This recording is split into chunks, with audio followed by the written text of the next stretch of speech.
Sir அப்ப 2021 அந்த 25 தொகுதி, அதாவது 50 வருஷம் கழிச்சு கம்மியா போட்டியிடுற அளவுக்கு நீங்க கீழே இறங்கி போயிட்டீங்க. 20 தான் நாங்க தருவோம், அதுக்கு மேலெல்லாம் தர முடியாது, இருந்தா வெளியே போகணுன்ட்டு ஒத்த காலில் நின்றாரு. யாரு? திரு ஸ்டாலின். அதை 25 ஆக்கினது திருமதி சோனியா சார். அவங்க புரியுதா? அப்படிப்பட்ட திருப்பியும் நீங்க அடிமையா இருக்க போறீங்க. அப்படியே திமுக கிட்ட திருமதி சோனியா கழுவி ஊத்தி இருக்காருங்க திமுக. திருமதி சோனியா காந்தி காங்கிரஸ் தான், வேற எந்த கட்சியுமா? என்ன சார்?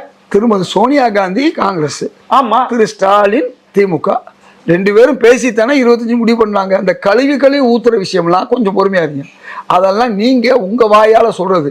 நாங்க கழுவி 63 எடுத்து நாயன்மார் ஞாபகம் இருக்கா எடுத்து வெறும் 5 தான் வந்தோம். 2ல எது பெட்டரு? 25 18 எடுத்ததான் பெட்டர். எங்களுக்கு தெரியும் அன்னைக்கு கூட்டணியில வேற யாரும் இல்ல, காங்கிரஸும் திமுகவும் தான் இருந்துச்சு. விடுதலை சிறுத்தைகள் இல்ல, ஒரு கம்யூனிஸ்ட் இல்ல, இப்படி முஸ்லீம் கட்சிகள ஒரு கட்சி மனிதநேய மக்கள் கட்சி அப்ப இல்ல. அப்படி இருந்த ஒரு கூட்டணி பின்னடைவை சந்திச்சு இன்னைக்கு ஒரு கூடுதல் கட்சிகள் சேர்ந்ததுனால நாங்க விட்டு கொடுக்கிறோம். திமுகவும் 180 ஜெயிச்சவங்க, 160 நின்றவங்க, அவங்களும் விட்டு கொடுத்தாங்க. எல்லாரும் விட்டு கொடுத்ததுனால இந்த கூட்டணி ஆட்சியை பிடிச்சிச்சு. இதை நீங்க மறந்துட வேணாம். சரி, நான் கழுவி நான் ஊத்தல. நீங்க 67க்கு முன்ன சொல்லுங்க. திரு காமராஜ் அவர்கள் எருமாட்டு தோலை கருவாட்டுக்காரின் மகன் மரம் ஏறி அப்படின்னு சொன்னாங்க. திரு நேரு அவர்கள் பிரதமரா இருக்கிற போது இலங்கை அதிபர் சிறிமா பண்டாரநாயக்கா ஒரு ரூம்ல அங்க ரூம்ல ஒன்னா சந்திக்கிட்டாங்களே, என்ன செஞ்சிருப்பாங்க அப்படின்ட்டு கருணாநிதி சொன்னாரு. மதுரையில திருமதி இந்திரா காந்தி மேல நெத்தில கல் எடுத்து அடிச்சு அவங்க புடவையில ரத்தம் இருந்தது, அது ரத்தம் இல்லை, அது வேறன்னு சொன்னாங்க. அதே கருணாநிதி தான். இப்ப நான் கழுவி ஊத்தல சார், அவர் கழுவி ஊத்துனார். புரிஞ்சுதா? இப்ப உங்களுக்கு நான் கழுவி ஊத்துறேன். புரிஞ்சுக்கங்க. 2021 சட்டமன்றத்தில் நின்றுட்டு பாஜகவோட ஒட்டும் இல்ல உறவும் இல்லைன்றாரு.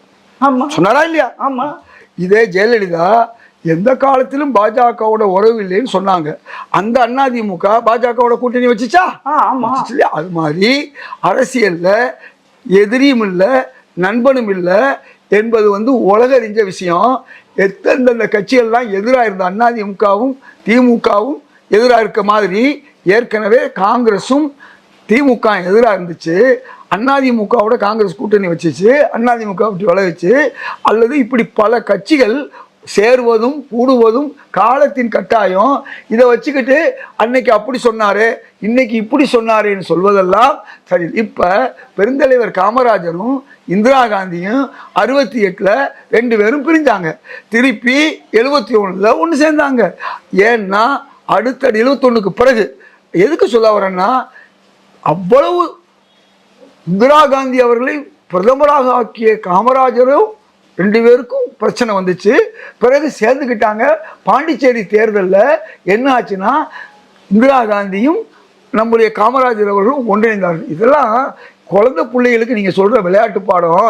அதாவது ஒரு விஷயத்தை புரிஞ்சுக்கங்க, அரசியல்ல உறவும் கிடையாது, ஏதாவது எதிரியும் கிடையாது. அதனால அது மத்தவங்க சொல்றது, நான் அப்படி சொல்ல முடியாது. நான் என்ன சொல்றேன்னா, நண்பனும் இல்ல எதிரியும் சொல்ல, எதிரும் இல்ல உறவும் இல்லைங்க. இது இன்னும் நல்ல தமிழ். அப்படிங்களா சார்? அப்படியா? ரொம்ப நல்லா இருக்கு சார்.